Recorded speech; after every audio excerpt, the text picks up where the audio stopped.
Well, good morning, everyone, and thanks so much for inviting me to join you today. And what an incredibly powerful opening video. One of my favourite bits of this job is getting out and about.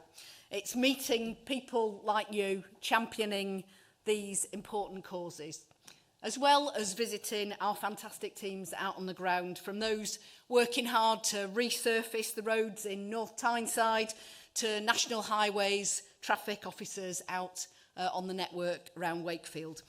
I've seen firsthand the enthusiasm, the expertise, the energy people put into improving our roads for all road users. Of course, they're not just doing this when a government minister decides to show up. They're working tirelessly, day in, day out, come rain or shine, to keep Britain moving. The verbal and physical abuse these people face is not just shocking, it is shocking, but it's absolutely shameful. The statistics alone are a rallying cry for change, but the stories I've heard make it even more powerful, and we've heard some of those stories again this morning.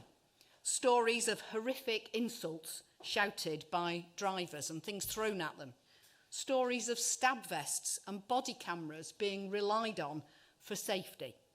And stories of the mental health struggles that so often follow these incidents. Of course, these people are not just road workers. They're sons, their daughters, mums, dads, colleagues and friends who just want to do an honest day's work to provide for their families and get home safely. In 21st century Britain, that shouldn't be too much to ask. Now, the sector is also facing a major recruitment challenge. So we need to make careers in this industry more attractive, particularly to young people.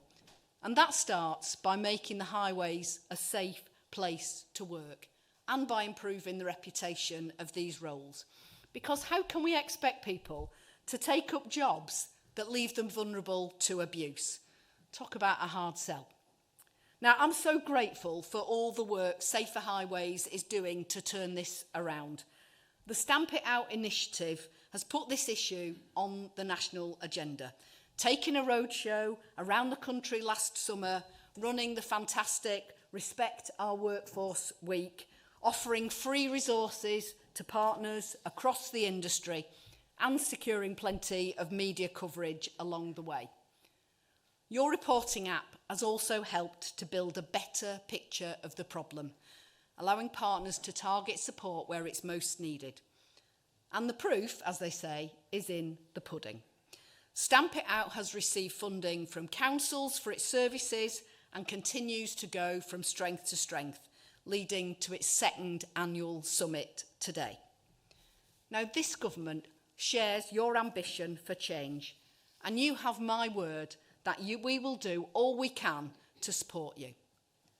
Now, before I go on, let me just say that I do understand the frustration that roadworks cause. We've all been stuck behind temporary traffic lights, worried about being late to fetch the kids or missing our meeting or whatever else we might have on that day. But we don't all take it out on the people working hard to get us moving again. In fact, I suspect that many of the people venting their frustrations are exactly the same people who complain when maintenance doesn't happen. Probably the same people who send me angry emails about the state of their roads.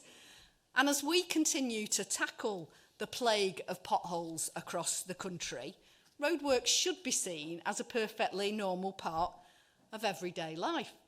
In fact, next year's £500 million funding boost for local roads maintenance means that we're going to actually see more roadworks around as local authorities use that extra money to make important improvements in their area.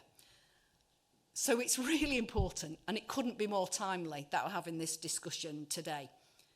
But there's nothing worse than roads being dug up repeatedly in an uncoordinated way. And that's why we've increased the fines that can be imposed when works overrun or where utility companies fail to leave them in a good condition. Lane rental schemes also encourage efficiencies and allowing local authorities to charge up to £2,500 a day for works, incentivising companies to work smarter to avoid charges or secure discounts. So that's what we're doing to minimise disruption. But let me be clear, no amount of inconvenience is ever an excuse for abusive behaviour. From my time as a trade union officer at Unison, I know this issue is not isolated to road workers. Public-facing roles in so many industries are facing the same challenge. That's why there's a huge cross-government effort behind our Safer Streets mission. We're working together with every department having its role to play as we strive to restore law and order across Britain. It's going to take a real team effort to kill this issue at its root, to weed out the wrongdoing and to help industry and others to grow. So I'd like to thank Safer Highways for bringing us all together again today, giving us an opportunity to share our insight and ideas on this important issue and reaffirm our commitment to taking decisive action. Let me assure you that I will continue listening to those on the ground, learning from across the industry and championing this issue across my department and beyond. I've already this morning had ideas about things that I'm going to be raising with National Highways, with local authorities, taking the message that this abuse has to end. And I'll keep doing this until we see meaningful change, not just in those shameful statistics, but in the stories of people who work on Britain's roads. Thank you.